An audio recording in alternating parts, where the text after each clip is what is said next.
எல்லோருக்கும் அன்பு வணக்கம். அபிவிருத்தி உத்தியோகத்தர் சேவையில் தரம் ஒன்றில் உள்ள அலுவலர்களுக்கு நடைபெறுகின்ற மூன்றாவது வினைத்திறமைகாண் தடைப்பயிற்சி தொடர்பான வழிகாட்டல் கலந்துரையாடல் ஒன்றிலே இன்றைக்கும் சந்திக்கின்றோம். இன்றைக்கு 5வது செயலமைப்பு. இன்றைக்கு கலந்துரையாடுவதற்கான விடயங்கள் தொடர்பிலான ஒரு ரோட்மேப் வழி வரைபடம் ஒன்று ஏற்கனவே உங்களுக்கு பதிவிடப்பட்டிருந்தது. அதில் இருக்கக்கூடிய விடயங்கள் தொடர்பான விரிவான பாடக்குறிப்புகள் வழங்குவதற்கு எல்லா வேளைகளிலும் இயலுமாக இருக்கும் என்று உத்தரவாதம் அளிக்க முடியாது. ஆனால் அந்த தலைப்புகளின் கீழ் பேசப்படுகின்ற விடயங்களை நீங்கள் ஒரு பாடக்குறிப்பாக தயாரித்துக் கொள்வதில் கவனம் செலுத்துங்கள். இயலுமான வரைக்கும் நான் அந்த விடயங்களை உங்களுக்கு தருவதற்கு முயற்சி செய்கிறேன். சரி, நாங்கள் இன்றைக்கு கலந்து பேசுவதற்கான இந்த விடயங்கள் ஏற்கனவே கருத்திட்ட தயாரிப்பு அல்லது கருத்திட்ட உருவாக்கம் என்பது 2 பிரதானமான படிமுறைகளை கொண்டது என்று சொல்லியும், ஒன்று சாத்தியவள ஆய்வு, 2 விரிவான வடிவமைப்பு என்பதாகவும், சாத்தியவள ஆய்வினை 2 உபபிரிவுகளாக பிரிக்கலாம். முன் சாத்தியவள ஆய்வு மற்றும் சாத்தியவள ஆய்வு. இறுதி சாத்தியவள ஆய்வு என்று அதை சொல்றது இல்லை, நாங்கள் சாத்தியவள ஆய்வு என்றே வச்சுக்கொள்வோம். அப்போ சாத்தியவள ஆய்வு என்பதை 2 வகையாக பிரிக்கலாம். முன் சாத்தியவள ஆய்வு மற்றும் சாத்தியவள ஆய்வு. இவற்றினூடாகத்தான் விரிவான வடிவமைப்பு ஒன்று செய்யப்படும் என்பது தொடர்பாக நாங்கள் ஏற்கனவே கலந்துரையாடி இருக்கு. உதாரணத்துக்கு, ஆரம்ப சாத்தியவள ஆய்வு என்பது ஒட்டுமொத்தமான அடிப்படை விடயங்களை, கருத்திட்டத்தினுடைய மிக பிரதானமான பெறுமதி வாய்ந்த விடயங்களை பரீட்சிக்கின்ற முதலாவது எத்தனம் என்று சொல்லியும், இங்கு முதலாவது எத்தனம் என்பது முக்கியம். இங்கு ஆரம்ப சாத்தியவள ஆய்வையும் சாத்தியவள ஆய்வையும் வேறுபடுத்துகிற போது எந்தெந்த கூறுகளை வைத்துக்கொண்டு வேறுபடுத்தலாம் என்பதை பற்றி ஒரு மேலோட்டமான உரையாடலோடு நான் தொடர விரும்புகிறேன். முதலாவது, இது ஒரு முதலாவது எத்தனம் ஆரம்ப சாத்தியவள ஆய்வு. இதே நீங்கள் சாத்தியவள ஆய்வுக்கு போக இதுதான் இறுதியானதும் முடிவானதுமான பரீட்சைக்கும் எத்தனமாக இருக்கும். ஆரம்ப சாத்தியவள ஆய்வு 2ஆம் நிலை தரவுகளை பெரும்பாலும் உள்ளடக்கியதாக இருக்கும். சாத்தியவள ஆய்வு என்பது முதல் நிலை சாத்தியவள ஆய்விலே சுட்டிக்காட்டப்பட்ட கூறுகள் தொடர்பான முதல்நிலை தரவுகளை கொண்டதாக அமைந்திருக்கு. முதல்நிலை தரவுகள் என்றால் பிரைமரி டேட்டா, அவர்களே நேரடியாக அந்த தகவல்களை பெற்று ஆய்வு செய்வதாக இருக்கும். அப்ப ஆரம்ப சாத்தியவள ஆய்வு 2ஆம் நிலை தரவுகளை கொண்டதாக இருக்கும். பெரும்பாலும் 2ஆம் நிலை தரவுகள், ஆரம்ப தரவே இருக்காது என்று எடுக்கக்கூடாது, 2ஆம் நிலை தரவுகளை கொண்டதாக இருக்கும். சாத்தியவள ஆய்வு என்பது முதல்நிலை சாத்தியவள ஆய்வு அல்லது ஆரம்பவள சாத்திய ஆய்வுல பரீட்சிக்கப்பட்ட கூறுகள் தொடர்பான முதன்மை தரவுகளை கொண்ட பகுப்பாய்வாக பெரும்பாலும் இருக்கும். ஆரம்ப சாத்தியவள ஆய்வுக்கான செலவு மற்றும் காலம் என்பதை குறுகியவையாக இருக்கும். சாத்தியவள ஆய்வுக்கான செலவு, காலம் என்பவை விரிவானதாக இருக்கும். இப்போ ஆரம்ப சாத்தியவள ஆய்வு நான் ஏற்கனவே சொன்னது போல அது ஒரு முதல் நிலை எத்தனமாக இருக்கும். இது இறுதியானதும் முடிவானதுமான தீர்மானங்களை எடுப்பதற்கான ஒரு எத்தனமாக இது இருக்கும்.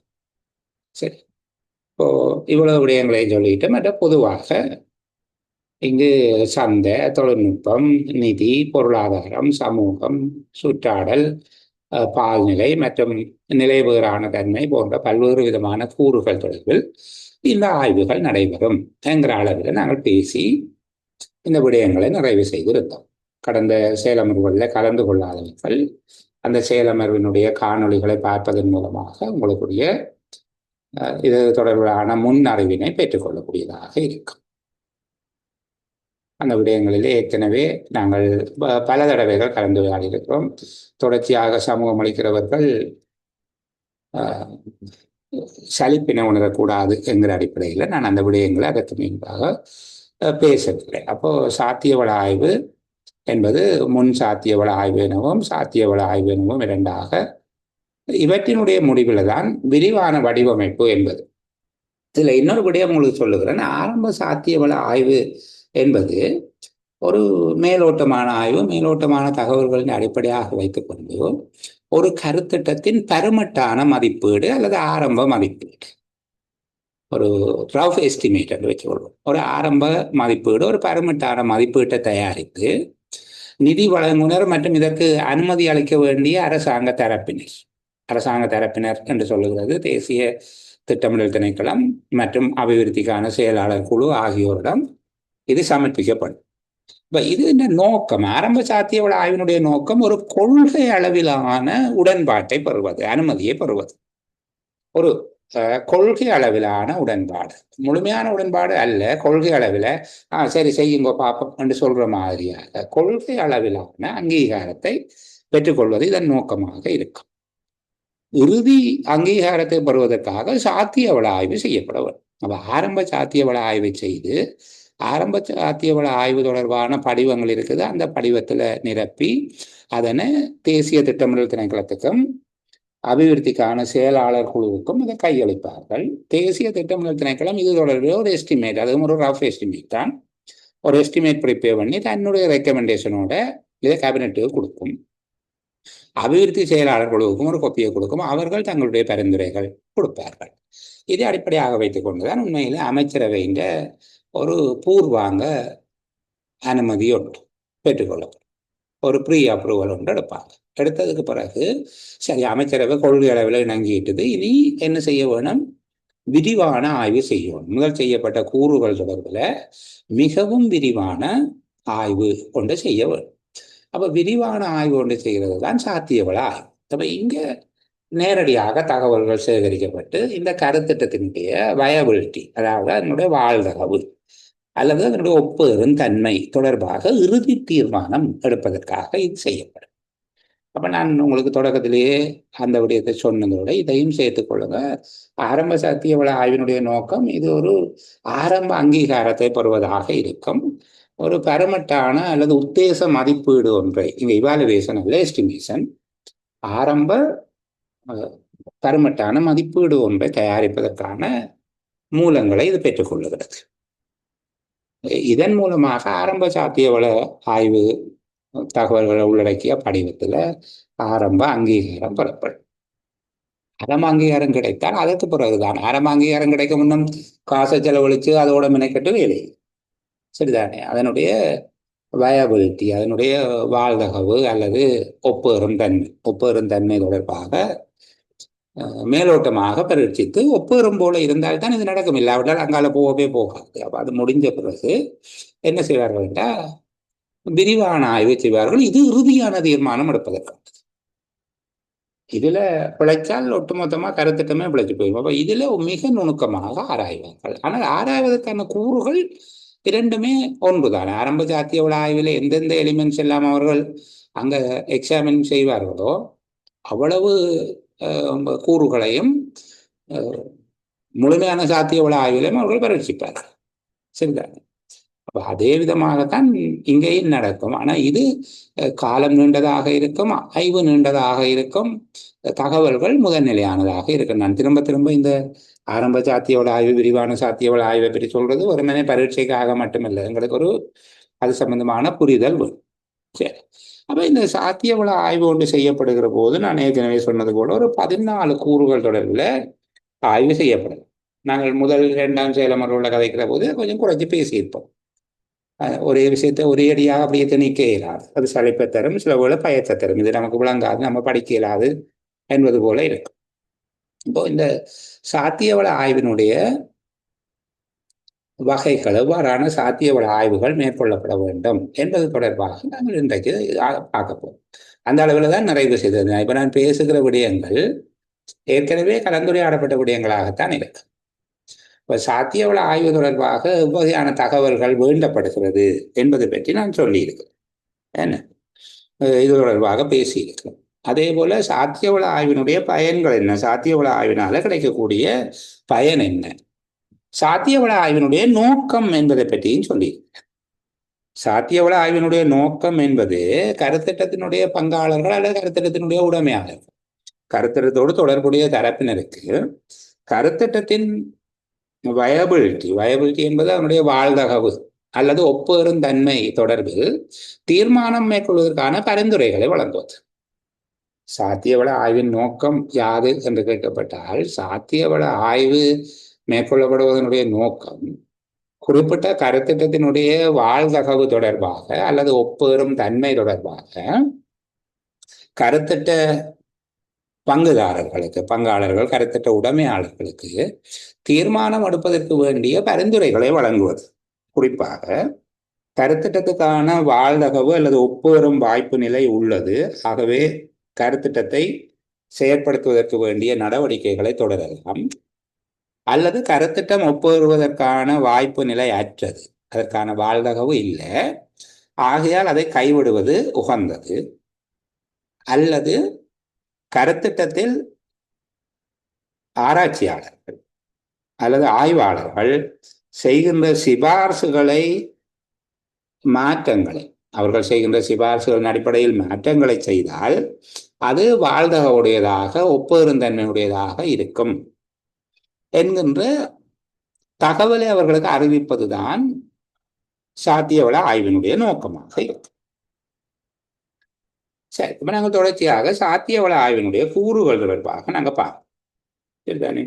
சாத்தியவள ஆய்வு ஏற்கனவே சொன்னது போல இந்த கருத்திட்டத்தின் அமைவுடன் தொடர்பான பகுப்பாய்வு, கருத்திட்டம் அமைவுடன் தொடர்பான பகுப்பாய்வு, சந்தை தொடர்பான பகுப்பாய்வு, தொழில்நுட்பம் சார்ந்த பகுப்பாய்வு, நிதியியல் பகுப்பாய்வு, பொருளாதார பகுப்பாய்வு, கருத்திட்டத்தோடு தொடர்புடைய நிறுவன அமைப்பு சார்ந்த பகுப்பாய்வு, சூழல் அல்லது சுற்றாடல் சார்ந்த பகுப்பாய்வு, சட்டமும் நன்னறியும் பற்றிய பகுப்பாய்வு, கால அட்டவணை அல்லது கால திட்டம் பற்றிய பகுப்பாய்வு, கருத்திட்டத்துக்கு ஒதுக்க தேவையான வளங்கள் பற்றிய பகுப்பாய்வு, எதிர்காலத்தின் நிச்சயமற்ற தன்மை பற்றிய பகுப்பாய்வு, அன்சர்டனிட்டி என்று சொல்லுவார்கள், நிச்சயமற்ற தன்மை தொடர்பாக பகுப்பாய்வு செய்வது, சமுதாயத்தில் ஏற்படக்கூடிய தாக்கங்கள் பற்றிய social analysis, social impact analysis என்று சொல்லுவார்கள், சமுதாயத்தில்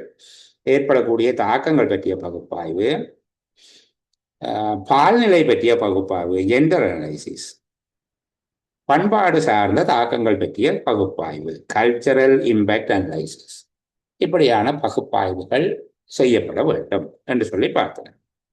இதுல ஒவ்வொரு பகுப்பாய்வு தொடர்பாகவும் என்னென்ன விடயங்கள் பார்க்கப்படும். உதாரணமாக அவர்கள் கேட்கலாம், கருத்திட்ட பகுப்பாய்வு ஒன்றில் சந்தை பற்றிய ஆய்வு எவ்வகையில் முக்கியத்துவம் பெறுகிறது என்று கேட்கிறேன். அல்லது கருத்திட்டம் ஒன்று தொடர்பில் மேற்கொள்ளப்படும் சாத்தியவள ஆய்வின் போது அதன் அமைவுடன் தொடர்பான பகுப்பாய்வு எவ்வகையில் முக்கியத்துவம் பெறுகிறது என்று சொல்லி, இந்த விடயங்கள் தொடர்பில் பாடக்குறிப்புகள் உங்களுக்கு கொடுக்க மாட்டேன். விளக்கமா விரிவா கதைப்போம். கதைக்கிற விடயங்களை கொண்டு இந்த காணொளிகளை பயன்படுத்தி உங்களால் ஒரு பாடக்குறிப்பை தயாரித்துக் கொள்ள முடியும் என்று நான் நம்புகிறேன்.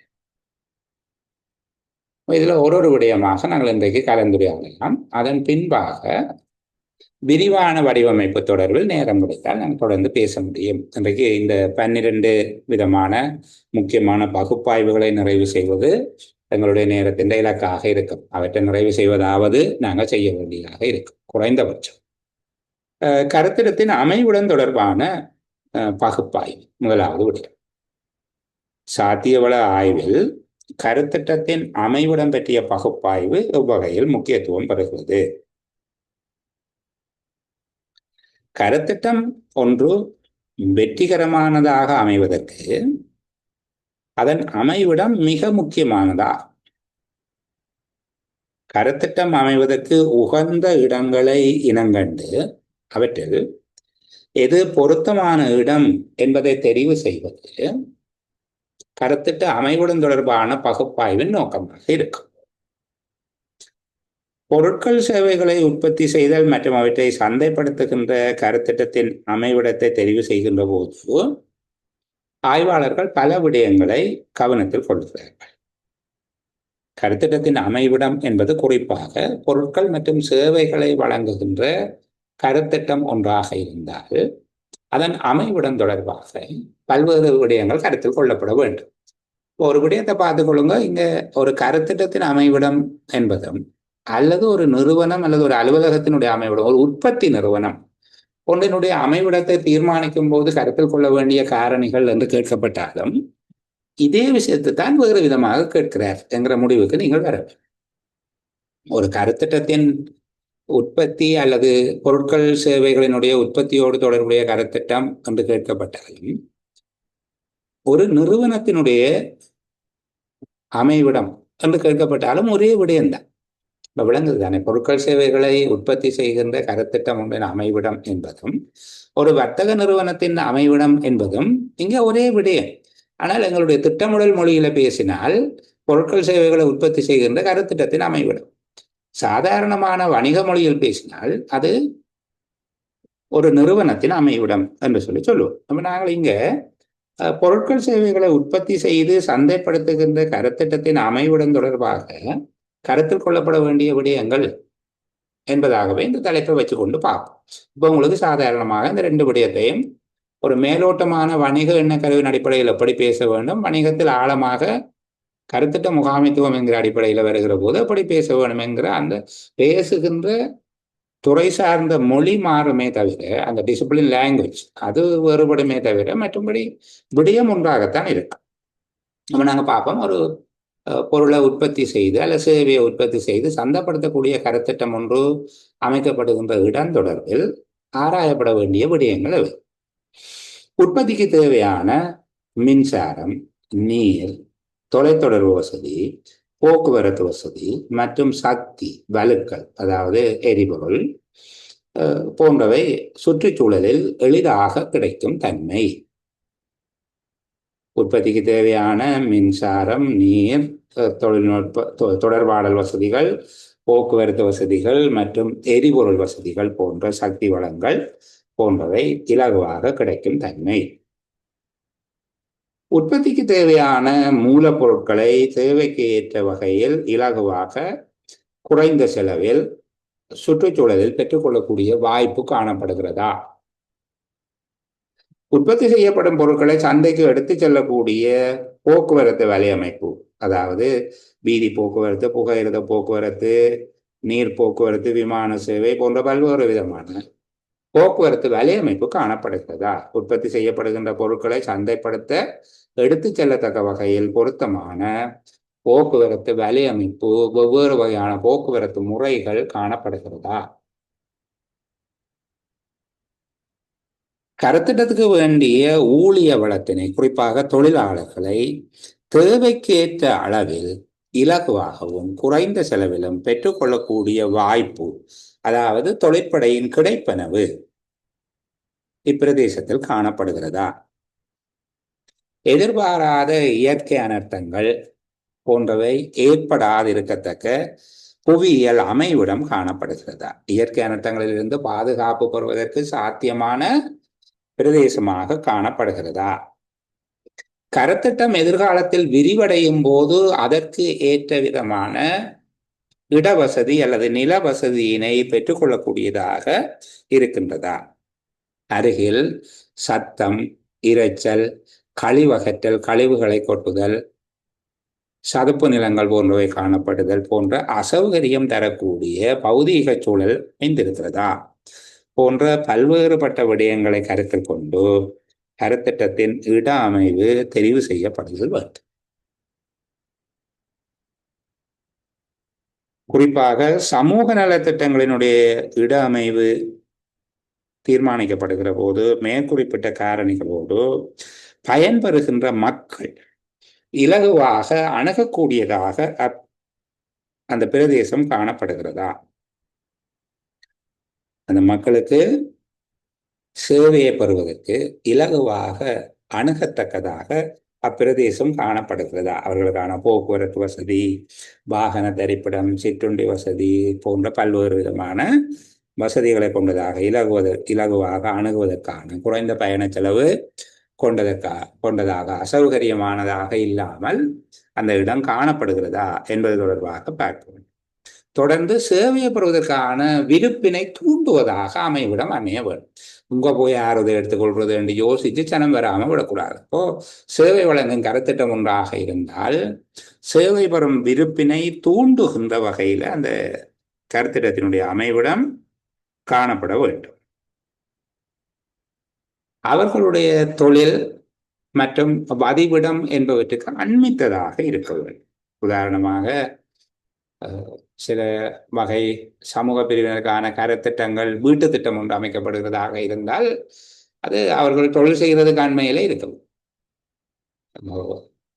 மீனவர்களுக்கான வீடமைப்பு திட்டத்தினை நாட்டினுடைய மத்திய பகுதியில் அமைக்கல, அல்லது கரையோர பகுதியில் அமைக்க வேண்டும். அப்ப இந்த விதமாக அவர்களுடைய தொழில் மற்றும் பொருளாதார வாய்ப்புகளுக்கும் பொருத்தமானதாக கருத்திட்டத்தினுடைய பிரதேசம் தெரிவு செய்யப்படுதல் வேண்டும். அவருடைய தொழில் புரியும் பிரதேசம் அல்ல தொழில் புரியும் நிலையங்களுக்கு அவருடைய வாழ்விடங்களுக்கு பொருத்தமானதாக அமைய வேண்டும்.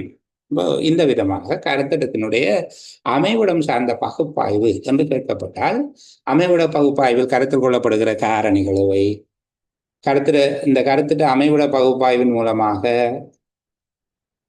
அடைய எதிர்பார்க்கிற நன்மை என்ன என்று சொல்லி கேட்கப்படுமாக இருந்தால் இப்போ உங்களால் இதுக்கு பதிலளிக்க முடியும். இப்போ கருத்திட்டம் வெற்றிகரமாக செயற்பட வேண்டுமாக இருந்தால் கருத்திட்டத்தினுடைய அமைவிடம் முக்கியமானதாக இருக்கும். ஆகவே கருத்திட்டத்துக்கு பொருத்தமான உகந்த இடம் ஒன்றை தெரிவு செய்து கொள்ளும் நோக்கில் கருத்திட்ட அமைவிடம் தொடர்பான பகுப்பாய்வு ஆரம்ப சாத்தியவள ஆய்வு அல்லது சாத்தியவள ஆய்வினுடைய ஒரு கூறாக மேற்கொள்ளப்படுகிறது. இது என்ன விடயங்களை கொண்டிருக்க வேணும் என்று ஏற்கனவே சொல்லிட்டேன். இதை திரும்ப நான் சொல்லி உங்களுக்கு நேர விரியம் ஒன்று ஏற்படுத்துறதுக்கு விருப்பம் இல்லை. அடுத்தது சந்தை பகுப்பாய்வு. இங்கு சந்தை பகுப்பாய்வு என்கிறது நாங்கள் ஏற்கனவே பேசியிருக்கிறோம். நான் நினைக்கிறேன் 2 விடயங்களை மேலோட்டமாக உங்களோட கலந்துரையாடிய ஞாபகம் இருக்கிறது.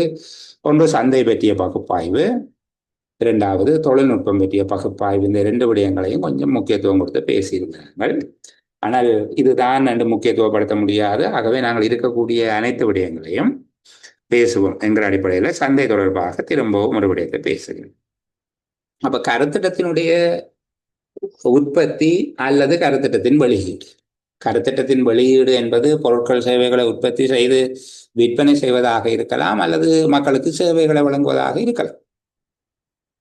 2ம் வரலாம். வியாபார கருத்திட்டமாகத்தான் இருக்க வேண்டும் என்று இல்லை, சேவை நோக்கிலான கருத்திட்டமாகவும் இருக்கலாம். ஆகவே கருத்திட்டத்தின் வெளியீடு மற்றும்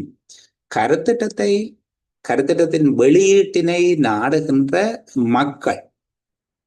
மக்களினால் கருத்திட்டத்தின் வெளியீடுகள் நாடப்படுவதற்கான வாய்ப்பு தொடர்பாக பகுப்பாய்வு செய்வதுதான் சந்தை பகுப்பாய்வு என்பதாக நாங்கள் புரிந்து கொள்ள வேண்டும். சந்தை பகுப்பாய்வு என்றால் வெறுமனே விற்பனை செய்வது மட்டுமில்லை. நீங்க அதை பார்க்க, ஒன்று கருத்திட்டத்தினுடைய வெளியீடு, அவுட்புட் ஆஃப் ப்ராஜெக்ட்.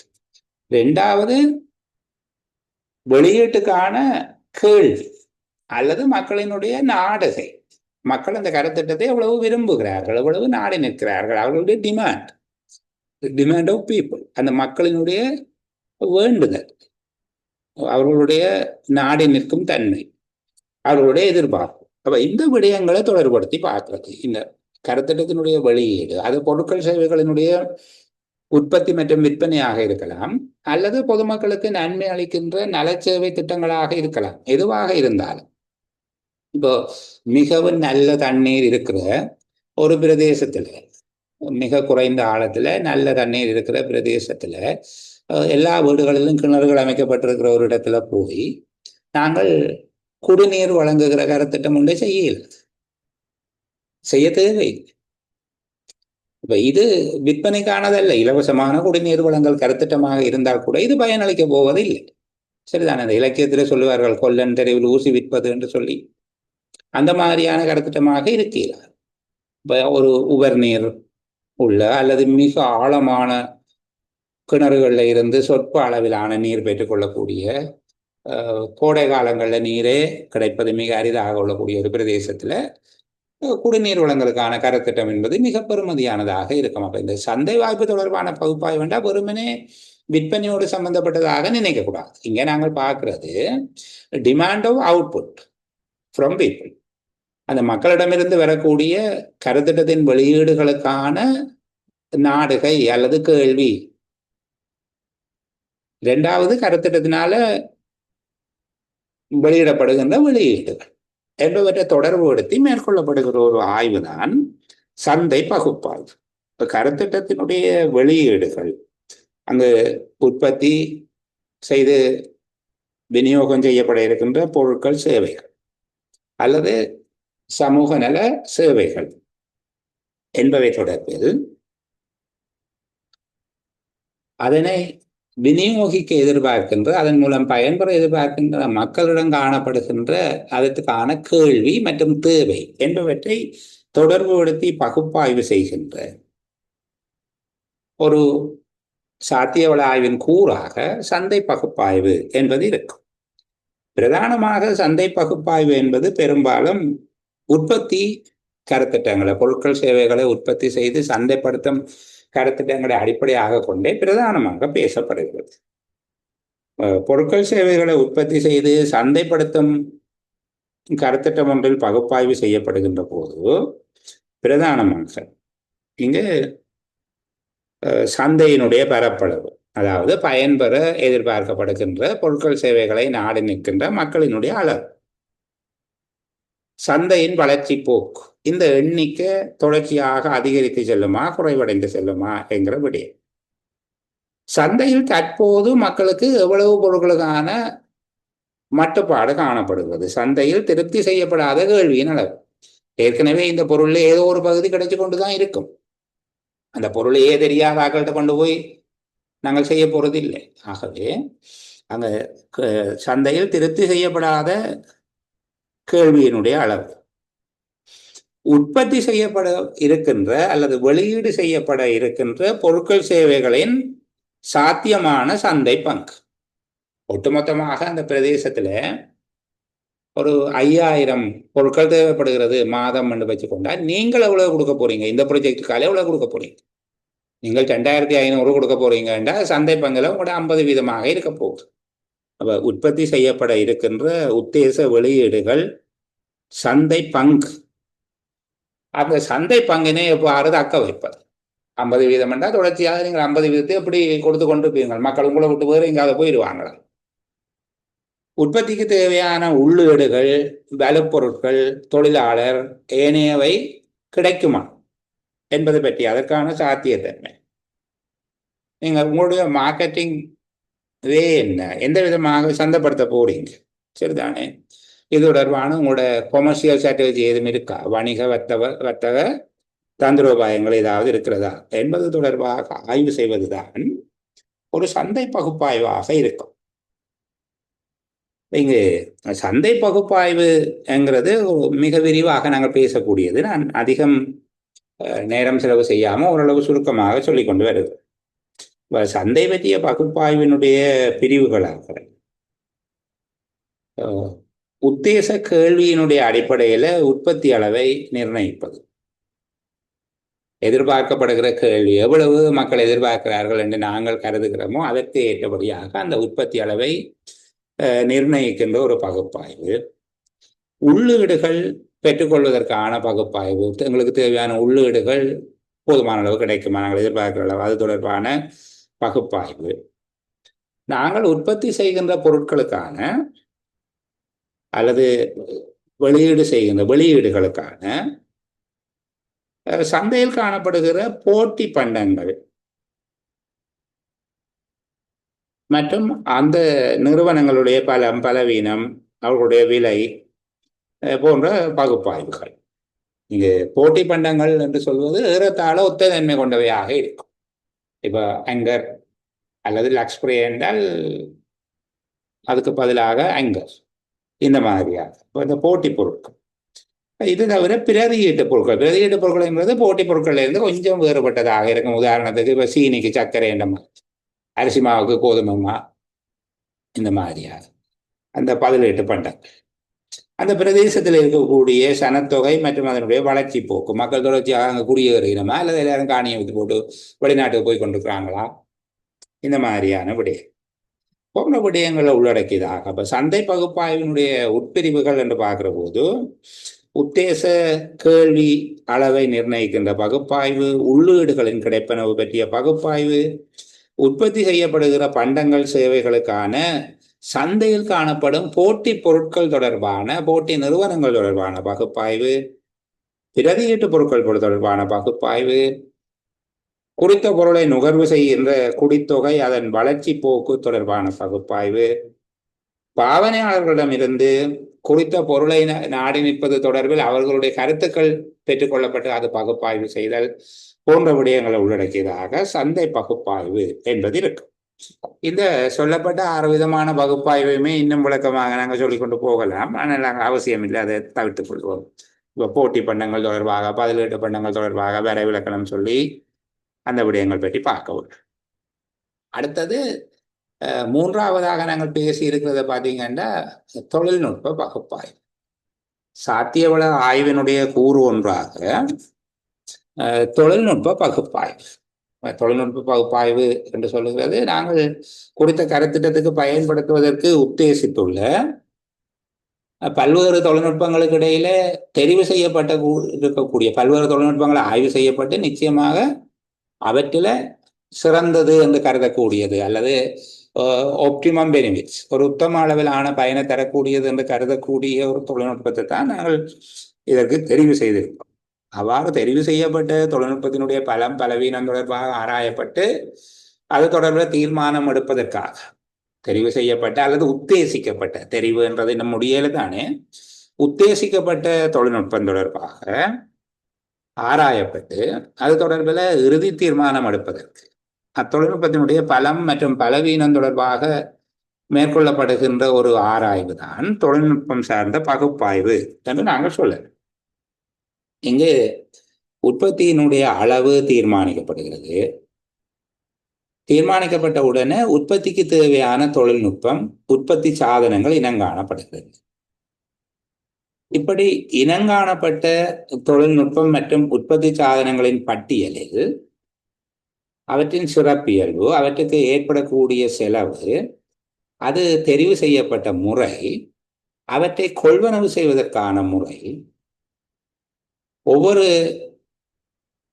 இயந்திரமும் சாதனமும் தெரிவு செய்வதற்கு பரிசீலிக்கப்பட்ட சாத்தியமான மாற்று வழிகள் போன்றவை தெரியப்படுத்தப்பட்டிருக்க வேணும். இப்ப இங்கு உற்பத்தி அளவை தீர்மானித்தவுடன் அந்த உற்பத்தியை மேற்கொள்வதற்கு தேவையான உற்பத்தி சாதனங்கள், இயந்திரங்கள், கருவிகள் மற்றும் தொழில்நுட்பம் என்பவை இனங்காணப்பட்டிருக்கும். இனங்காணப்பட்ட அவற்றின் பட்டியலில் அவை ஒவ்வொன்றுக்கும் அவற்றின் சிறப்பியல்புகள், அதற்கான செலவு, தெரிவு செய்யப்பட்ட முறை, அதற்கான பெறுகை முறை அல்லது கொள்வனவு முறை, தொழில்நுட்பம், ஒவ்வொரு உற்பத்தி சாதனமும் தெரிவு செய்வதற்கு பரிசீலிக்கப்பட்ட சாத்தியமான மாற்று வழிமுறைகள் போன்றவை தெரியப்படுத்தப்பட்டிருக்கும்.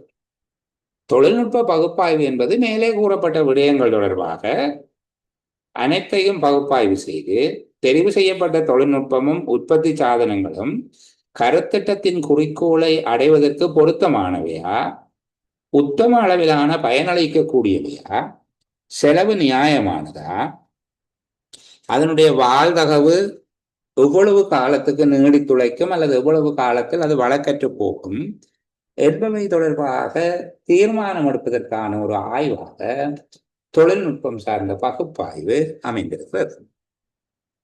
இவற்றோடு குறித்த இயந்திர சாதனங்கள் மற்றும் அவை சார்ந்த தொழில்நுட்பங்கள் என்பது பெறுவதற்கும் பயன்படுத்துவதற்கும் பராமரிப்பதற்கும் உகந்த ஏற்பாடுகள் செய்யப்பட்டுள்ளதா, இவற்றை தொழிற்படுத்துவதற்கு ஏற்ற தொழில்நுட்ப வல்லுநர்களையும் பணியாளர்களையும் இலகுவாக பணிக்கு அமர்த்தக்கூடியதாக காணப்படுகிறதா அல்லது அவர்களை பெற்றுக்கொள்ளக்கூடிய தன்மை காணப்படுகிறதா போன்ற விடயங்களும் பகுப்பாய்வு செய்யப்பட வேண்டும். இவ்வாறு பகுப்பாய்வு செய்யப்படுவது தொழில்நுட்ப பகுப்பாய்வு என்று அழைக்கப்படும். சரியா? தொழில்நுட்ப பகுப்பாய்வு என்கிறத மிக இலகுவாக எவ்வளவு தூரம் எளிமைப்படுத்தி சொல்ல முடியுமோ அந்த விடயங்களை பேசியிருக்கிறோம். முதல்ல உற்பத்தியின் அளவை தீர்மானிக்கிறா, அதுக்கு தேவையான இயந்திரங்களை தீர்மானிக்கிறா, அந்த இயந்திரங்கள் அடையாளம் காணப்பட்ட முறை, அதுகின்ற சிறப்பியல்பு, அதுக்கான செலவு, அதுக்கு தேவையான தொழில்நுட்பம், அது தெரிவு செய்யப்பட்ட முறை, அதை பெறுகிற முறை போன்ற விடயங்கள் அங்கே சொல்லப்பட்டிருக்கும். இதை பகுப்பாய்வு செய்யப்பட்டு இந்த எல்லா தகவலும் பகுப்பாய்வு செய்வோம். தெரிவு செய்யப்பட்ட தொழில்நுட்பம் சாதனங்கள் கருத்திட்டத்தின் குறிக்கோளை அடைவதற்கு பொருத்தமா, அதி உச்சமான உத்தமமான பயனை தருமா, செலவு சிக்கனமானதா, நீண்ட கால வாழ்வுடையதா, அல்லது எவ்வளவு காலத்தில் அது வழக்கற்று போகும் என்பது தொடர்பாக தீர்மானிக்கப்படும். இவ்வாறு தொழில்நுட்பம் தொடர்பான பகுப்பாய்வு செய்யப்படுகிற போது அதை பயன்படுத்துதல், பராமரித்தல், பெறுதல் என்பவற்றுக்கான வழிமுறைகள், இது தொடர்பிலான இதை இயக்குவதற்கு ஏற்ற அறிவு கொண்ட, அறிவு திறன் கொண்ட தொழில்நுட்ப வல்லுநர்கள், பணியாளர்கள் இருக்கிறார்களா, இந்த பிரதேசத்தில் அவர்களை இலகுவாக பெற்றுக்கொள்ள முடியுமா போன்ற பல்வேறு விடயங்கள் ஆராயப்பட வேண்டும். அல்லாவிடில் அந்த தொழில்நுட்பம் ஆராயப்படாத ஒரு கருத்திட்டம் பயனற்றதாகிவிடும். நான் உங்களுக்கு சொன்ன, நான் நினைக்கிறேன், நான் ஊர்காவல்துறையில் வேலை செய்த காலத்தில் சுனாமிக்கு பிற்காலத்தில் நிறுவப்பட்ட ஒரு கருத்திட்டம். உண்மையில ஊர்காவல்துறையில் அந்த சந்தை பகுப்பாய்வு சிறப்பாக இருந்தது. அந்த மக்களுக்கு நிறைய குடி தண்ணி தேவை. சரிதானே, அங்கே பிரதேச சபையில் பவுசரில் தண்ணி எல்லாம் கொண்டு போய் கொடுக்குறது வேறு பிரதேசங்கள்லேருந்து எடுத்து. ஆனால் அந்த தொழில்நுட்பம் என்பது அதிக செலவு மீந்ததாக, அதிக அளவில் எரிபொருள் நுகர்வதாக, 1 லிட்டர் தண்ணிக்கு கிட்டத்தட்ட போத்தல்ல வாங்கி கொடுக்கலாம் என்கிற அளவுக்கு செலவு கொண்டதாக அது இருந்ததால் காலப்போக்கில் அது கைவிடப்பட்டது. நேரந்தன பகுதியில் ஒரு கருத்திட்டம் செயற்படுத்தப்பட்டது. அப்போ இந்த மாதிரியாக சில வேளையில் கருத்திட்டத்தினுடைய தொழில்நுட்பம் தொடர்பான பகுப்பாய்வு பிழைச்சா கருத்திட்டம் பிழைக்கும். எல்லா பகுப்பாய்வுமே பிரச்சனை தான். ஒவ்வொரு பகுப்பாய்வும் செய்யப்பட வேண்டும். பகுப்பாய்வு இல்லாத திணிக்கப்படுகிற கருத்திட்டங்கள், சாத்தியவள ஆய்வு இன்றைய திணிக்கப்படுகிற கருத்திட்டங்கள் பெரும்பாலானவற்றை நீங்கள் பெரும்பாலானவர்கள் 20 வருட அனுபவம் கொண்டவர்கள், உங்களுக்கு தெரியும். இதை பார்க்குற போது அந்த உதாரணங்கள் பல உங்களுக்கு ஞாபகம் வரும். சரி, அடுத்தது இந்த நிதியியல் ரீதியான பகுப்பாய்வு. நிதியியல் ரீதியான பகுப்பாய்வையும் பொருளாதார பகுப்பாய்வையும் ஒன்றாக கருதுகிறவர்கள் உண்டு. அது ரெண்டுக்கும் இடையில உள்ள வேறுபாடு இருக்குது. சரிதானே. இந்த நிதியியல் சார்ந்த பகுப்பாய்வு என்று சொல்லப்படுகிறது முதலீட்டாளர்கள் முதலீட்டுக்கு ஏற்ற வருமானத்தையும் லாபத்தையும் ஈட்ட முடியுமா என்பதை அறிவதற்காக மேற்கொள்ளப்படுகிற பகுப்பாய்வாக இருக்கு. முதலீட்டாளர்கள் தங்களால் முதலீடு செய்யப்படுவதற்கு ஏற்ற விதமாக வருமானம், லாபம் ஈட்ட முடியுமா, தங்களால் முதலீடு செய்யப்பட்ட நிதியினை விரைவாக மீளப்பெற முடியுமா என்பது தொடர்பான தீர்மானம் எடுப்பதற்காக முதலீட்டாளர்களுக்கு வழிகாட்டும் வகையில் மேற்கொள்ளப்படுகிற ஆய்வு நிதியியல் பகுப்பாய்வு என்று சொல்லப்படும். இந்த நிதியியல் பகுப்பாய்வு தொடர்பாக செலவு நன்மை ஆய்வு என்று சொல்லி கொண்டிருக்குது. முதலீட்டு திரும்பல் வீதம் பற்றிய ஆய்வு என்கிறது இருக்கிறது. பொருளாதார திரும்பல் பற்றிய ஆய்வு என்று சொல்லி இருக்குது. இந்த ஆய்வுகள் தொடர்பாக நாங்கள் விரிவாக பின்னர் பார்க்கலாம். அப்போ இங்கே மூலதன செலவுகள், தொழிற்பாட்டு செலவுகள் கண்டறியப்பட்டு செலவு நன்மை ஆய்வு என்று சொல்லி போஸ்ட் பெனிஃபிட்ஸ் அனலைசிஸ் என்று சொல்லி இருக்குது. அதே போல் முதலீட்டு திரும்பல் வீதம், முதலீடு எத்தனை சதவீதம் ஒரு வருடத்தில் திரும்ப கிடைக்கும், அல்லது இவ்வளவு காலப்பகுதியில் முதலீடு திரும்ப கிடைக்கும். அந்த செலவு நன்மை ஆய்வு, முதலீட்டு திரும்பல் தொடர்பான ஆய்வு அல்லது வீதம், செலவீட்டு திரும்பல் வீதம், பொருளாதார நன்மைகளின் திரும்பல் வீதம் போன்றவை இருக்குது. இது கொஞ்சம் கணக்கோடு சம்பந்தப்பட்டது. நாங்கள் ஆறுதலாக படிப்போம், கணக்கு அவசரப்படாமல். சரி, அப்போ இங்கே நிதியியல் பகுப்பாய்வுங்கிறது மூலதன செலவு, தொழிற்பாட்டு செலவு. மூலதன செலவுன்றது ஆரம்பத்தில் போட வேண்டிய முதல், அதுக்கு பிறகு அதை ரன் பண்ணுறதுக்குரியது தொழிற்பட மூலதனம் என்று சொல்றது. ஆரம்ப மூலதனம் மற்றும் தொழிற்பட மூலதனம். ஆரம்ப மூலதனம்ன்றது அந்த நிறுவனத்தை கருத்திட்டத்தை நிறுவிக்கொள்வதற்கான செலவு. கருத்திட்டத்தை ரன் பண்றது, கதை ஓட வைக்கிறதுக்குரிய செலவு ஒன்று இருக்கு தானே, அதை தொழிற்பட மூலதனம் சொல்றது. அப்போ ஆரம்ப மூலதனம் மற்றும் தொழிற்பட மூலதனம் என்பவை கண்டறியப்பட்டு, அதே போல வருமானம் என்பவை மதிப்பிடப்பட்டு, கருத்திட்டத்தினுடைய காலத்துக்கான தொழிற்பாட்டு செலவு, அதன் மூலமாக பெறக்கூடிய செலவு நன்மை தொடர்பான ஆய்வு, செலவிடப்படுவதன் மூலமாக பெறக்கூடிய நன்மை பற்றிய பகுப்பாய்வு வேல்யூ மணி என்று சொல்வார்கள், பணத்தினுடைய பெருமானம். அந்த பணத்தினுடைய பெறுமதி தேயாமல் இருக்குமா, அந்த செலவிடப்படுகிற ஒவ்வொரு ரூபாவும் நன்மை பயப்பதாக இருக்குமா என்பது போன்ற ஆய்வு மேற்கொள்வதாக இருக்க நிதியியல் பகுப்பாய்வு. நிதியியல் பகுப்பாய்வு தொடர்பாக வெவ்வேறு விதமாக இருக்குது. கழிவு முறை, அதே போல தேறிய நிகழ்கால பெறுமதி முறை, முதலீட்டை மீளப்பெறுகிற கால முறை, செலவு நன்மை விகித முறை போன்ற பல்வேறு முறைகள் இருக்கிறது. இப்போதைக்கு இந்த முறைகள், இவ்வாறான முறைகளை பயன்படுத்தி ஆய்வு செய்யப்படும் என்கிறத மட்டும் விளங்கிக் கொள்வோம். இந்த முறைகள் தொடர்பாக நான் திரும்ப உங்களோட பேசுவேன். பலர் அதை அறிந்திருப்பீர்கள். இப்போ திட்டமிடல் தொடர்பான கற்கை உடையவர்கள், வணிகமானி போன்ற கற்கைகள் கற்றவர்கள் இந்த விடயங்களை தெரிஞ்சிருப்பீங்க. திரும்ப ஒரு ஞாபகப்படுத்தி அடுக்கி வைப்போம். சரிதானே? நாங்கள் பரீட்சைக்கு படிக்கிறார்கள் தானே, மறந்துடுவோம். அதனால அதை நாங்கள் தொடர்பில் பார்ப்போம். அடுத்தது பொருளாதார பகுப்பாய்வு. பொருளாதார பகுப்பாய்வு என்பது முதலீட்டாளர்களின் நோக்கத்திலிருந்து பார்க்கப்படுவதல்ல. முதலீட்டாளர்களுடைய நோக்கத்திலிருந்து பார்க்கப்படுவது நிதியியல் பகுப்பாய்வு. இங்கு முதலீட்டாளர்களுக்கு அதிகமான நன்மைகளை அளிக்காத போதும் குறித்த கருத்திட்டத்தினால நாட்டின் பொருளாதாரத்துக்கு ஏற்படுத்தக்கூடிய பலாபலன்கள் மிகையாக இருக்கும்போது அக்கருத்திட்டம் ஒரு வெற்றிகரமான கருத்திட்டமாக போதிக்கப்பட வேண்டியதாக அடையாளம் காணப்படல. அப்ப குறித்துரைக்கப்பட்ட கருத்திட்டத்தினால் நாட்டின் பொருளாதாரத்துக்கு ஏற்படுத்தப்படக்கூடிய பலாபலன்களை கண்டறிவதற்கான ஆய்வு பொருளாதார பகுப்பாய்வு எனப்படும். இது நிதியியல் பகுப்பாய்வில் இருந்து வேறுபட்டது ஒன்றாக இருக்கும். நிதியியல் பகுப்பாய்வு என்பது முதலீட்டாளர்களுக்கு கிடைக்கின்ற நன்மைகள் சார்ந்ததாகவும், பொருளாதார பகுப்பாய்வு என்பது குறித்த முதலீட்டினால் ஒட்டுமொத்த நாட்டின் பொருளாதாரத்துக்கு கிடைக்கக்கூடிய நன்மைகள் தொடர்பான பகுப்பாய்வு ஒன்றாகவும் காணப்படும். நாட்டின் பொருளாதாரத்துக்கு எத்தகைய வழிகளில் பயனளிக்கலாம், இதனால் உருவாக்கப்படக்கூடிய நேரடியான மற்றும் மறைமுகமான தொழில் வாய்ப்புகள், நாட்டின் அந்நிய செலாவணி பெறுகையில் இது செலுத்தக்கூடிய செல்வாக்கு, கிராமிய அபிவிருத்தி மற்றும் சமூகத்தின் பிரதேசங்களுக்கு இடையிலான அபிவிருத்தி ஏற்றத்தாழ்வுகளை குறைத்தல், வலுவற்ற விளிம்பு நிலைப்படுத்தப்பட்ட மக்கள் தொகுதியினருக்கும் சமூகத்தில் இலகுவாக பாதிக்கப்படக்கூடியவர்களாக இருக்கக்கூடிய பெண்கள், மாற்றுத்திறனாளிகள், நாட்பட்ட நோயாளிகள் மற்றும் சமூகத்தின் கவனம் செலுத்தப்பட வேண்டியவர்களான இளைஞர்கள், சிறுவர்கள் ஆகியோர் தொடர்பிலான எத்தகைய அனுகூலங்களை இக்கருத்திட்டம் உருவாக்கும். நிதி ரீதியாக குறைந்த அளவு சாத்தியமானதாக காணப்பட்டாலும் பொருளாதார ரீதியாக நிறைந்த சாத்தியமுள்ளதாக அமையக்கூடிய கருத்திட்டங்கள் நாட்டின் வெற்றிகரமான கருத்திட்டங்களாக கருதப்படல. பொருளாதார ஆய்வில் கருத்திட்டத்தினால பொருளாதாரத்துக்கு ஏற்படுகிற உண்மையான விளைவினை அறிகிற முயற்சி மேற்கொள்ளப்படுகிறது. நிதியியல் வளங்களுக்கு பதிலாக உண்மையான பௌதீக வளங்களை இது கருத்தில் கொள்கிறது.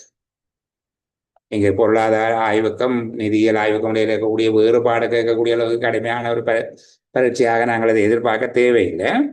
இந்த விடயம் தொடர்பாக நாங்கள் கொஞ்சம் புரிதலை வச்சுக்கொண்டா போதுமானது. பொருளாதார ஆய்வு என்பது கருத்திட்டத்தில் பொருளாதாரத்தினால் ஏற்படுகின்ற ஒட்டுமொத்த சமூகத்துக்கான நன்மை பற்றிய ஆய்வாக இருக்கு. நிதியியல் சார்ந்த ஆய்வு என்பது குறித்த முதலீட்டாளர்களுக்கான ஆய்வாக இருக்கு. முதலீட்டாளர்களுக்கான நன்மை குறைவாக உள்ள போதும் சமூக ரீதியில நான் ஏற்கனவே சொன்ன பல்வேறு கூறுகள் சார்ந்த தொழில் வாய்ப்பு, அந்நிய செலாவணி, கிராமிய அபிவிருத்தி, சமூகத்தின் அபிவிருத்தி வேறுபாடுகளை நீக்குதல், வலுவற்ற விளிம்பு நிலைப்படுத்தப்பட்ட மக்கள் தொகுதியினருக்கு வலுவளித்தல், பெண்கள், சிறுவர், முதியோர், நாட்பட்ட நோயாளிகள், இளைஞர்களுக்கு அனுகூலமான நன்மைகள் உருவாக்குதல் போன்றவற்றில் வெற்றிகரமானதாக இருப்பது நாட்டின் சிறந்த அல்லது உகந்த ஒரு கருத்திட்டமாக அடையாளப்படுத்தப்படுவது உண்டு. பொருளாதாரம் சார்ந்த பகுப்பாய்வு என்கிற தொடர்பில் நாங்கள் பேசியிருக்கோம். குறைந்த நேரம் எங்களுடைய 1 மணித்தியாலம் 20 நிமிடங்கள் மட்டும் தான் பேசுவோம் என்பதனால இடைவேளை இல்லாமல் நீங்கள் கேட்டுக்கொண்டிருக்கிறவர்கள் தானே, இடைவேளை இல்லாமல் இந்த விடயத்தை நிறைவு செய்யலாம் என்று எதிர்பார்க்கிறேன். அடுத்தது நிறுவன அமைப்பின் பகுப்பாய்வு.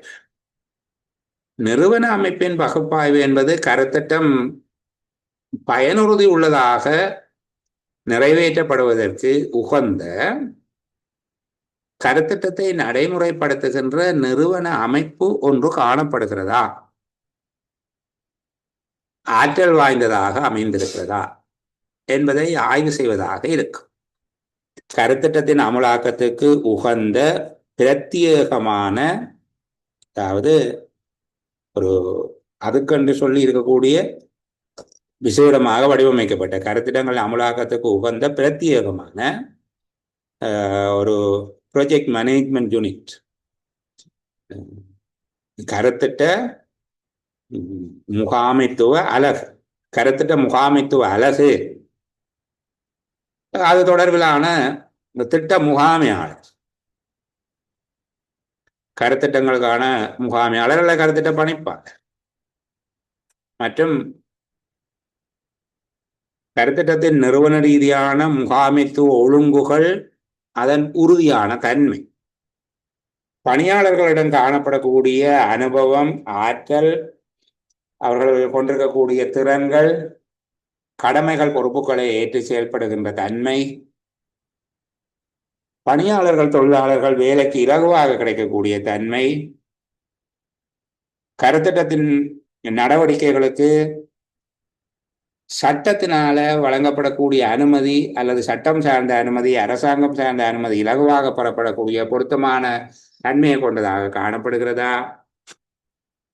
சிறந்த பெருகை முகாமைத்துவம், நிதி முகாமைத்துவம் அங்கு காணப்படுகிறதா, ஒப்பந்ததாரர்கள், தொழில் வல்லுநர்களை தெரிவு செய்வது, பணிக்கமர்த்துவது, தேவையான தொழில் முகவர்களின் சேவைகளை ஒன்றிணைப்பது ஆகியவற்றுக்கு ஏற்ற நடைமுறைகள் பொருத்தமானதாக காணப்படுகிறதா, நிறுவனத்தின் கட்டமைப்பு, கருத்திட்டம் தொடர்பில் உருவாக்கப்பட்டிருக்கக்கூடிய நிறுவனத்தினுடைய கட்டமைப்பு, கருத்திட்டம் குறிக்கப்பட்ட காலப்பகுதியில் எதிர்பார்க்கப்பட்ட குறிக்கோளை இலகுவாகவும் விரைவாகவும் சிக்கனமாகவும் அடைந்து கொள்வதற்கு ஏற்ற பயனுறுதி தன்மை வாய்ந்த செயற்பாட்டு ரீதியான, கோட்பாட்டு ரீதியான திறன் மிகுந்த தன்மை கொண்டதாக இருக்கிறதா, பிராக்டிக்கலாகவும் தியரிட்டிக்கலாகவும், கோட்பாட்டு ரீதியாக செயற்பாட்டு ரீதியாக பயனுறுதி தன்மை வாய்ந்ததாக எஃபெக்டிவா இருக்குதா, ரெண்டும் தியரட்டிக்கலாக இருக்கும், சிலது பிராக்டிக்கலா சொதப்பிடும், ரெண்டும் இருக்கும். கோட்பாட்டு ரீதியாகவும் செயற்பாட்டு ரீதியாகவும் செயற்திறந்தன்மை வாய்ந்ததாக கட்டமைக்கப்பட்டுள்ளதா என்பதை ஆய்வு செய்து அறிக்கையிடுவது நிறுவன அமைப்பு சார்ந்த பகுப்பாய்வாக இருக்கும். சரியா? சூழல் பற்றிய பகுப்பாய்வு.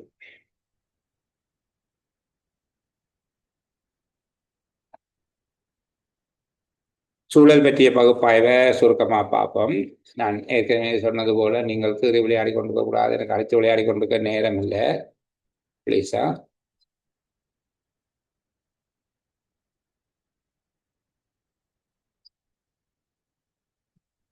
சரி, சூழல் பற்றிய பகுப்பாய்வு எங்க இருக்கிறோம் இப்போ?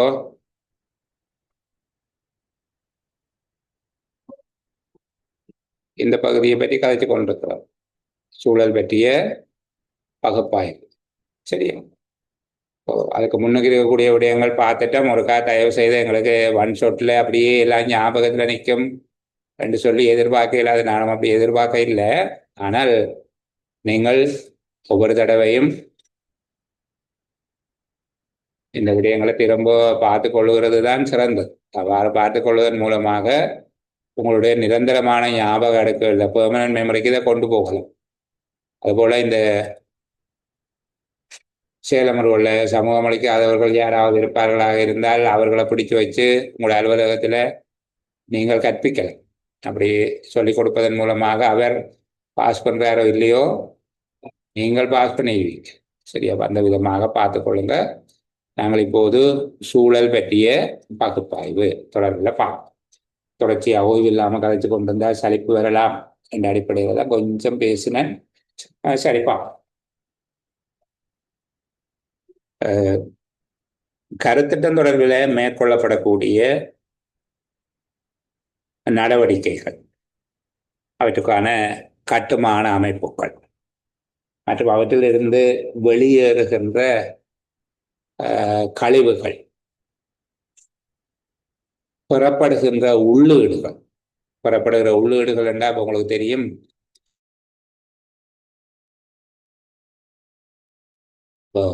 சிமெண்ட் தொழிற்சாலை என்றால் சுண்ணாம்பு கல்ல கலந்தெடுப்பது உள்ளீடு. இப்போ கருத்திட்டம் தொடர்பில் மேற்கொள்ளப்படுகிற கட்டுமான அமைப்புகள், அவற்றுக்கு பயன்படுத்தப்படுகின்ற வலு சக்தி, அவற்றிலிருந்து வெளியேறுகிற கழிவுகள் மற்றும் பயன்படுத்தப்படுகின்ற உள்ளீடுகள் போன்றவற்றின் காரணமாக சூழலுக்கு ஏற்படக்கூடிய தாக்கம் தொடர்பாக ஆராய்ந்து அறிக்கையிடுவது, தாக்கத்தை இழிவளவு செய்வதற்கான வழிமுறைகளை தேடிக்கொள்வது. குறித்த கருத்திட்டத்தினால சூழலுக்கு ஏற்படக்கூடிய தாக்கத்தினை இழிவளவானதாக மாற்றிக்கொள்வதற்குரிய மாற்று சாத்தியங்களை ஆராய்வது போன்ற பல்வேறு நோக்கங்களுக்காக சூழல் பற்றிய பகுப்பாய்வு மேற்கொள்ளப்படுகிறது. கருத்திட்டம் அமல் நடத்தப்படுகின்ற போது சூழலை மாசடைய செய்யக்கூடிய இயல்பு காணப்படுகிறதா, அதை தவிர்க்கக்கூடிய நடவடிக்கைகள் கருத்திட்டத்தில் உள்ளடக்குமாறு பரிந்துரைகளை மேற்கொள்ள முடியும். இவ்வாறு மேற்கொள்ளப்படுகின்ற போது முதலீட்டின் மீது ஏற்படக்கூடிய முதலீடு மற்றும் லாபத்தின் மீது ஏற்படக்கூடிய தாக்கங்கள்,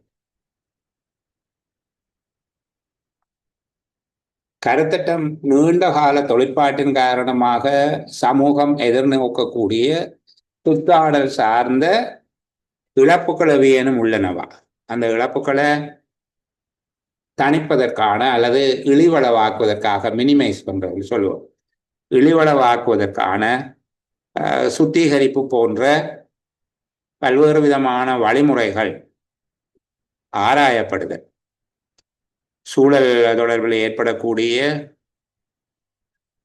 சூழல் தாக்க மதிப்பீடு, என்விரான்மெண்டல் இம்பேக்ட் அசஸ்மெண்ட் என்று சொல்லுவோம், சூழல் தாக்க மதிப்பீடு கருத்திட்டங்கள் அமல்படுத்தப்படுவதற்கு முன்பாக அதனால சூழலில் ஏற்படக்கூடிய தாக்கங்கள் தொடர்பாக மேற்கொள்ளக்கூடிய EIA என்று சொல்லுவார்கள், என்விரான்மெண்டல் இம்பேக்ட் அசஸ்மெண்ட் செய்யப்பட்டு கருத்திட்டம் சூழல் பாதிப்படையாது என்பது உறுதிப்படுத்தப்பட்ட பின்னர் தான் கருத்திட்ட அமுலாக்கத்துக்கான அனுமதியை வழங்குகிற சூழ்நிலை தற்போது காணப்படுகிறது. இவ்வாறு அனுமதி வழங்குவதற்காக மத்திய சுற்றாடல் பாதுகாப்பு அதிகார சபை, சென்ட்ரல் என்விரான்மெண்ட் அத்தாரிட்டி, அனுமதி வழங்குகின்ற நிறுவனமாக காணப்படுகிறது. அப்போ சூழல் பற்றிய பகுப்பாய்வு என்று கேட்கப்பட்டால், சூழல் பற்றிய பகுப்பாய்வு முக்கியத்துவம் பெறுவதற்கான காரணம் என்ன என்று கேட்டால் சுருக்கமாக குறைந்த அளவான புள்ளிகளுக்காகத்தான் கேட்பார். அதுபோல இதில் இருக்கக்கூடிய வளங்கள் பற்றிய பகுப்பாய்வு, ஒரு பிரதேசத்தில் கருத்திட்டம் ஒன்றை மேற்கொள்ளப்படுகின்ற போது அப்பிரதேசத்தில் அதற்குரிய வளங்கள் பெற்றுக்கொள்ளக்கூடியதாக இருக்குமா, அதற்கான மூல வளங்களை பெறுவதற்கான வாய்ப்பு, மூல வளங்களுக்கான செலவு, தொடர்ச்சியாக மூல வளங்களை பெற்றுக்கொள்ள முடியுமா, மூல வளங்களின் மூலமாக சமூகத்துக்கு ஏற்படக்கூடிய சுற்றாடல் சார்ந்த தாக்கங்கள், இயற்கை சமநிலை, உயிர் பல்வகமையின் மீது ஏற்படுத்தப்படக்கூடிய தாக்கம் போன்றவற்றை உள்ளடக்கியதாக அது சூழல் பகுப்பாய்வினுடைய ஒரு உபவிரிவாகவே நாங்கள் அதை பேசிக்கொள்ளக்கூடியதாக இருக்கும். அந்த வளங்கள், தேவையான வளங்கள், கருத்திட்டத்தினுடைய உள்ளீடுகளாக பயன்படுத்தக்கூடிய வளங்கள் தொடர்பில் அதை புரிய வகையில் பகுப்பாய்வு செய்யப்பட்டு தயாரிக்கப்பட்டுள்ளதா என்பதை பற்றி ஆய்வு செய்வதாக இருக்கும். இது பெரும்பாலும் சூழல் பற்றிய பகுப்பாய்வினுடைய ஒரு பரிமாணம், இன்னொரு பரிமாணமாகவே இது காணப்படுவதாக இருக்கு. இன்னொன்று சட்டம் சார்ந்த பகுப்பாய்வு அல்லது சட்டம் நன்னறி சார்ந்த பகுப்பாய்வு என்கிற ஒன்று இருக்குது. நாங்கள் இதுக்குள்ள சொல்ல இல்லை. சட்டம் அல்லது சட்ட நன்னறி சார்ந்த பகுப்பாய்வு அல்லது நிர்வாக நடைமுறைகள் அல்லது அரச கொள்கைகள் சார்ந்த பகுப்பாய்வு இந்த மாதிரியாக இது கேட்கப்படலாம். இது பொதுவாக நாட்டின் சட்ட திட்டங்களுக்கு அமைவானதாக நன்னறி கோட்பாடுகளுக்கு அமைவானதாக கருத்திட்டம் உருவாக்கப்பட்டுள்ளதா, உரிய அனுமதிகள் போன்றவற்றை பெறுவதற்கு ஏற்ற வாய்ப்புகளை கொண்டிருக்கிறதா, ஏதேனும் தடைகளை கொண்டிருக்கிறதா என்பது பற்றிய ஒரு ஆய்வானதாக இருக்கும். சரி, அடுத்தது இந்த சமூக தாக்கம் பற்றிய ஆய்வு என்று சொல்லி ஒன்று பற்றி பார்த்துருக்கிறேன். அதற்கு முன்பாக நிச்சயமற்ற தன்மை தொடர்பான ஆய்வு. என்ன நிச்சயமற்ற தன்மை தொடர்பான ஆய்வு? அதாவது எதிர்காலத்தில் கருத்திட்டத்தினுடைய வெளியீடுகள், அதனுடைய வர்த்தக வாணிப உற்பத்தி, அதுக்கான வர்த்தக வாணிப உற்பத்திகள் தொடர்பு, அவற்றுக்கான உற்பத்தி செலவு, விலை, தொடர்ச்சியாக வழங்கப்படக்கூடிய காலம்,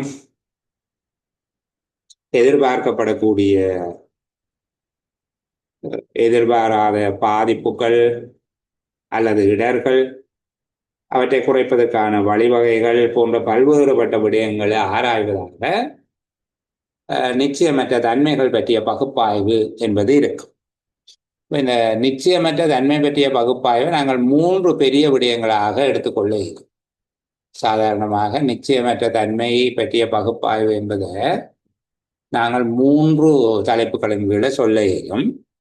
ஒன்று, லாப நட்டம் பற்றிய பகுப்பாய்வு. அங்கே பொருளாதார பகுப்பாய்வு என்பது வந்தாலும் இங்கே, அதாவது எதிர்பாராத நிகழ்வுகளால் எதிர்காலத்தில் கருத்திட்டத்தினுடைய செலவு, உற்பத்தியின் அளவு, வெளியீடுகள், அவற்றின் விற்பனை விலை போன்றவற்றில் ஏற்படக்கூடிய மாற்றங்கள், லாபம் உழைக்கும் தன்மையில் ஏற்படக்கூடிய தாக்கங்கள், லாப நட்டமற்ற தன்மை தொடர்பான ஆய்வு என்று நாங்கள் இதை சொல்லுவோம்.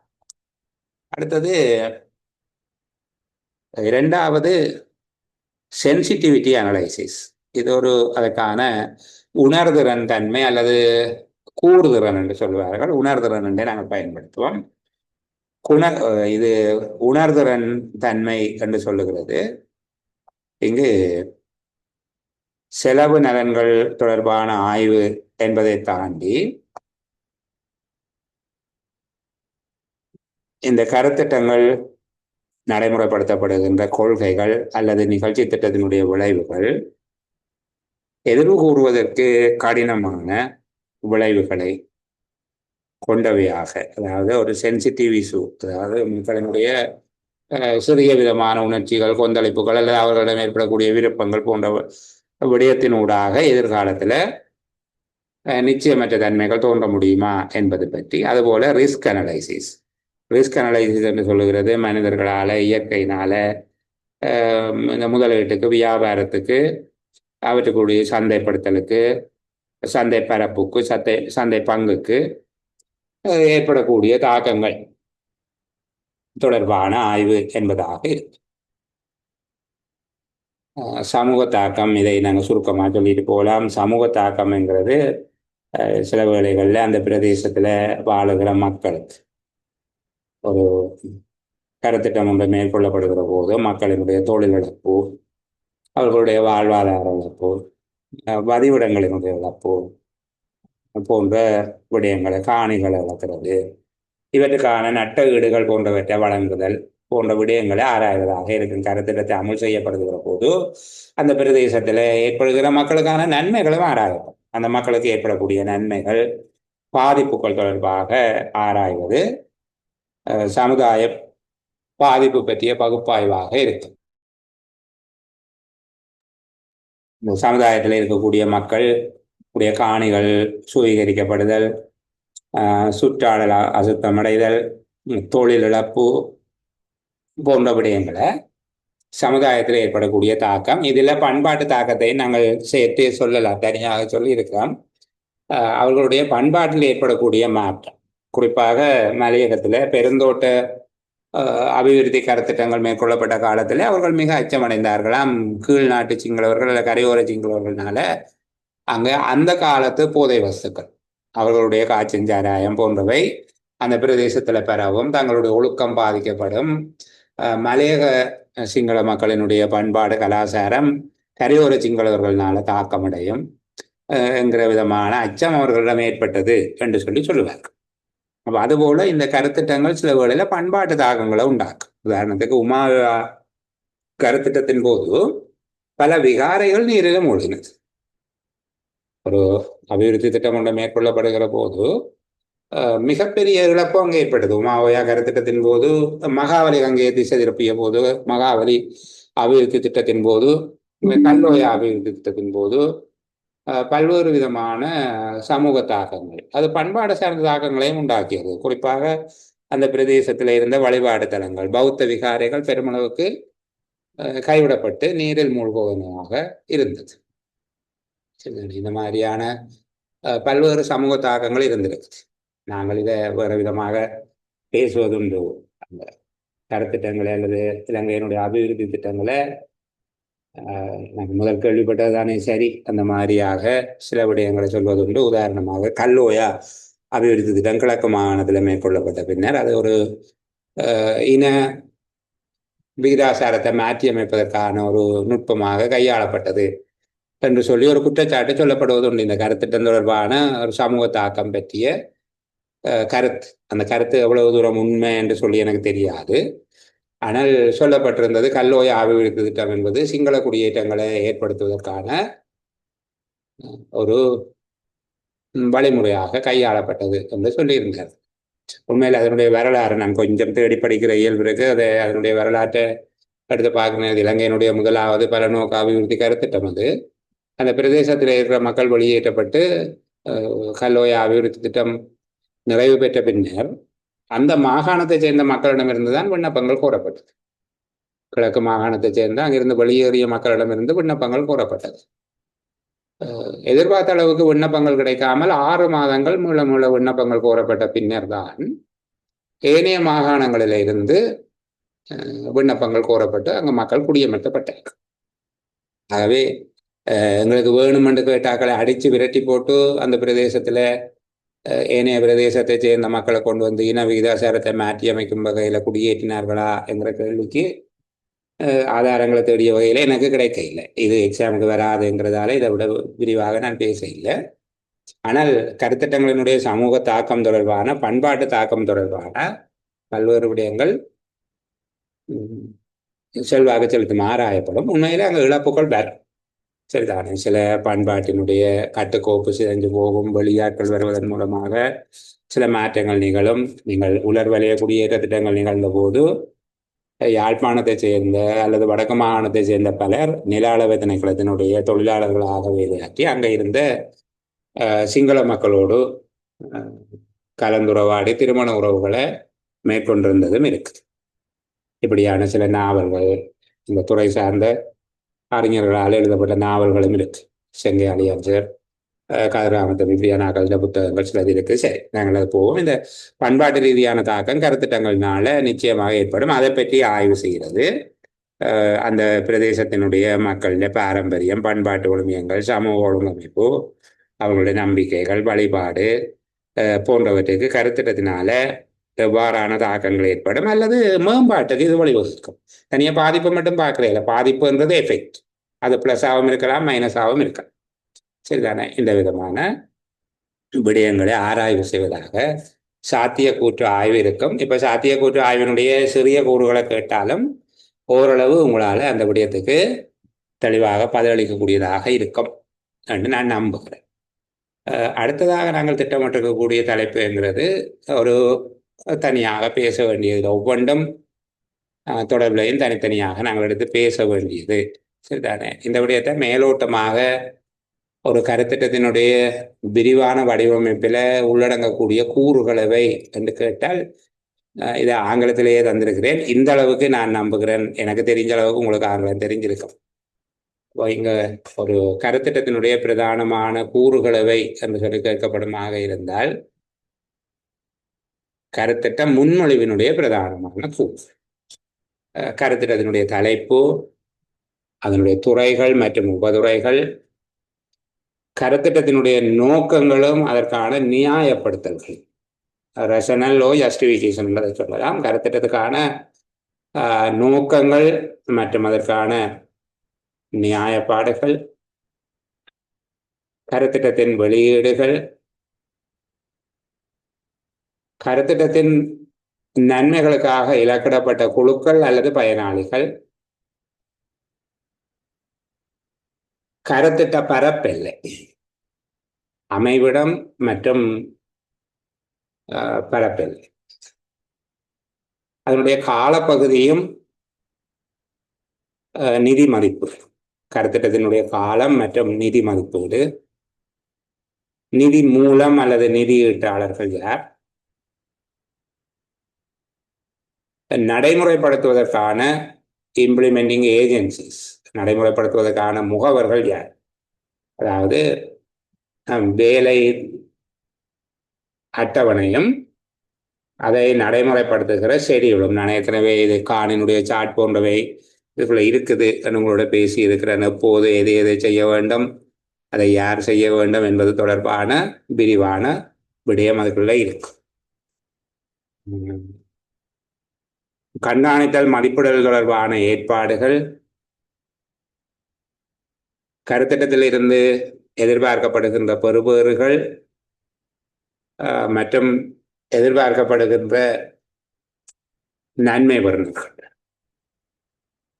அதனுடைய தொழிற்பாட்டு பெறுபேறுகள், இது தொழிற்படுத்துகிற போது என்னென்ன பெறுபேறுகள் கிடைக்கும், பொருளாதார சமூக ஆய்வுகள், இந்த கோஸ்ட் பெனிஃபிட்ஸ் அனாலிசிஸ் என்று சொல்லுகிறது, அதாவது செலவு நன்மை பகுப்பாய்வு, பொருளாதார மீள்திரும்பல் வீதம், நிதியியல் மீள்திரும்பல் வீதம் போன்றவை பொருளாதார நிதி பகுப்பாய்வுக்குள்ள வரும்.